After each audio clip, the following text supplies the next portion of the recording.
Good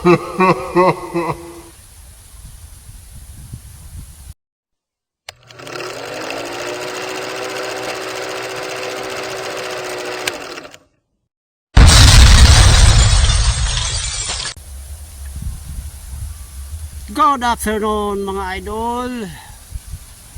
Long time no see. Tingnan mo naman. Parang hindi pala yan mga idol. Dry na dry mga idol. Anak titing. 3 weeks na mga idol. Nagbabaga ang init dito sa Leyte. Samantalang sa Maynila, sa Luzon, liglig, siksik, umaapaw ang tubig mga idol. Buhay talaga magsasaka mga idol. Nga pala, ngayon lang ako napasel dito. Naisip ko lang na mag vlog ulit dito. Kasi ano na, wala na pag-asa yung aking channel. Wala na pag-asa mga idol.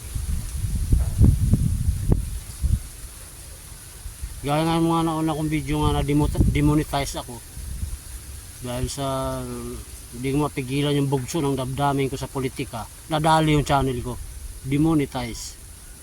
Ngayon mukhang mahirapan ako makabalik, ano? Mahirap na talaga, napakahirap makaano sa dito, makapasok sa monetization sa YouTube, lalo na't wala kang supporter. Nawala na yung mga supporter ko mula nung na-demonetize ako. Una, na-hack. Buti nakapagpalit ako ng password mga idol. Matinda yung hacker na yun. Nakapiti. Tapos yun, ito yung sumunod nung nakaraan, nung May na demonetize ako. Malapit na sana makatikim ng ano pambili ng bitsin asin, nadali pa. So matagal na rin ako hindi nag-vlog. Parang nawala talaga ng gana. Wala akong gana. Kahit pag live wala akong gana mga idol. So ngayon ito, pahirapan sa tubig dito sa Leyte. Nandito nga pala ako sa Carigara, Leyte mga idol. Pahirapan talaga sa tubig. Sa ibang lugar, yung malapit-lapit dun sa mga irrigation, maganda tubig dun. Hindi nakarating dito. Medyo malapit na kasi sa dagat, nasa dulo na ito, kaya mahirap nang abutin tubig. Pasingit-singit lang mga idol. Ano mo mapapansin yung mga dilaw. Dilaw yung mga palay doon. 3 linggo nang hindi nakatikim ng tubig yan. Ito, bagong abono yan. Yung huling tinanim dito, bagong abono yan, kaya medyo ano pa siya, green pa siya. May hindi na patubigan yan, mga 1 linggo, dilaw na rin yan, kagaya nung sa banda roon, dilaw. Kita nyo mga idol. Bukod sa kulay dilaw, mapapansin nyo ayan, marami na siyang patay na dahon mga idol. Yung mga dulo ng dahon niya dilaw, patay. Alam nyo kung bakit? Kasi yung mga ganitong dry na dry yung panahon, walang patubig yung palayan. So yung mga insekto mga idol, yan ang kinakain nila. Kasi wala na sila makakain dyan sa mga damo dyan, dry na dry yan. So ito yung nilalantakan nila, dahon ng palay. Kasi ito yung natitirang medyo green. Dry na dry talaga yan mga idol. Alam mo? Walang ano yan. Dry na dry yan. Walang katubig-tubig yan. 3 linggo ng ganyan yan. Yung palay na ito, hybrid to. Ayan medyo pula yung kanyang puno. Bandaron din napapansin nyo, dilaw na dilaw, medyo dilaw kasi ano yan, yung dulo ng dahon nya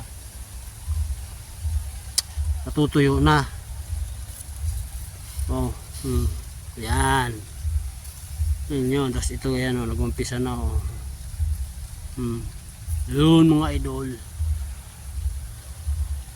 Tapos ang mura pa ng ano ngayon, bilihan ng palay. Eh di lalo na pagka anihan na, lalo nang babagsak presyo niyan mga idol.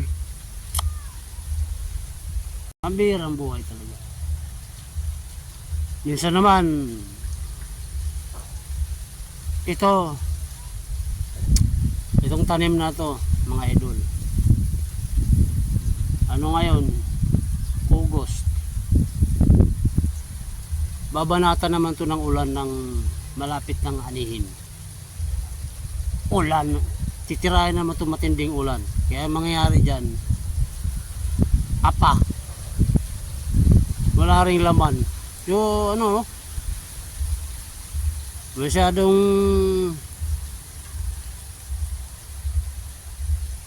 mapighati ang buhay magsasaka. Ito lang naman yung inaasahan ko na ano, pang naubusan kami ngayon ng bigas kasi ang tagal na naging taniman, nagtagtanim, tagal. March nag-anihan, no? April, May, June, July, August, 6 na buwan bago, ano, 4 na buwan bago nagtatanim mga idol. So ubos talaga ang stock. Eh, balit lang naman tong kinukuha ko dito, pinaani ko, pangkain lang to mga idol, pangkain.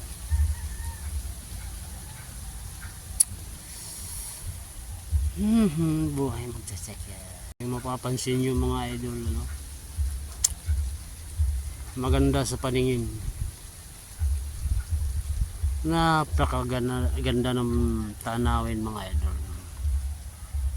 Pero yung pighati at sakit at pagod na naramdaman ng mga magsasaka ay walang katulad mga idol, walang katulad. Wala lang sana ng mga kurakot dito sa gobyerno ng Pilipinas. Kahit ba lang sana patubig, hindi ka na maghihirap mga idol. Pero lahat na lang ng pasakit, pahirap nasa magsasaka. Anak ng panggobyernuhan dito sa Pilipinas, katagal ng panahon hindi nagbago.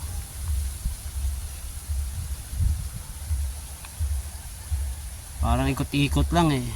Ikot-ikot lang, pagdating sa dulo, balik dito sa unahan. Pagdating doon, balik sa uno, ganyan lang, ikot-ikot lang.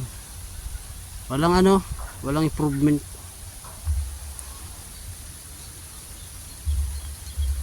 Yan. Ayun. Hirap buhay magsasaka. Anak piting. Nga pala mga idol, baka sakaling magmilagro itong video na ito, no? Makabalik tayo sa dati. Sayang, malapit na ako makabili ng bagoong dun eh. Alam mo naman dito sa YouTube, ano lang ito eh, sintabos lang. Pag hindi naman kasi ang mga kumikita dito sa YouTube, ano yan, yung mga supporter niyan, milyones, saka mayayaman yun, yung sinusuportahan ng karamihan, mayayaman.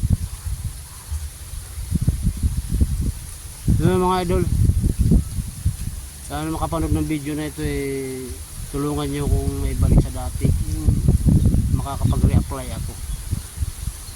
Pero tinignan ko mga idol, sus marasentisima. Parang titingnan ko yung ano doon, yung kailangan na requirement na naman ng views. Mukhang malabo talaga may balik. Ang laki ng kailangan. Yun mga idol. God bless sa inyo lahat. Ingat kayo lahat sa Luzon dyan. Diyan sa Luzon ngayon, yung baha, abot bubong. Maynila, lubog. Dito sa amin, anong lubog? Dry na dry kami dito. Dry na dry. Kailangan namin tubig. O BBM, dalhin mo dito yung tubig. Kailangan namin tubig. Ikaw ang, kung sabi mo, ipunin mo yung tubig dyan. Ipunin mo, dalhin mo rito. Kailangan mo yung tubig. God bless mga idol. Bye-bye.